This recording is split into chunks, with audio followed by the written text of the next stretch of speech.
Penye nia pana njia, wahenga walinena. Ni kweli aliye shaka na uwezo wa kijana ajitazame. Mamadou Lamine Camara, nyota ng'avu anayeng'ara kutoka Afrika Magharibi.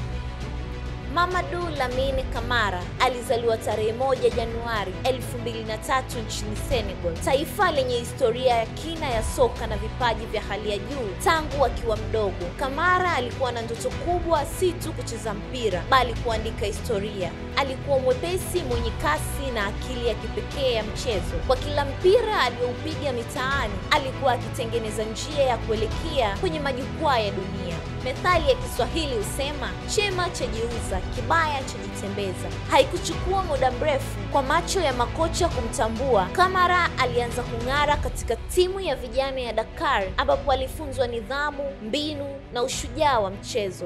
Mwaka 2022, akiwa bado kijana, alijiunga na klabu maarufu ya RS Berkane nchini Morocco. Huko Camara alidhihirisha kuwa hana hofu mbele ya wachezaji wa Kongo. Alikimbia kama upepo, akachora pasi kama msanii na kufunga mabao yaliyosisimua mashabiki. Uwezo wake wa kucheza kama kiungo mshambuliaji na mara nyingine kama mshambuliaji halisi ulimfanya kuwa hazina ya kipekee uwanjani.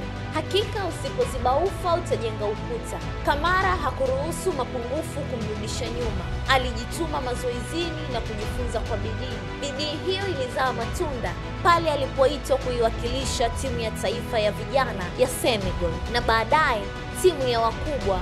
Uwepo wake wa uwanjani huleta tumaini, ari na msisimko kwa mashabiki wa Senegal na Afrika kwa ujumla. Mbali na soka, Camara anajulikana kwa unyenyekevu wake na moyo wa kusaidia wengine. Ni mfano bora kwa vijana wengine Afrika wanaoamini kuwa ndoto zao zinaweza kuwa kweli iwapo watavumilia na kujitahidi.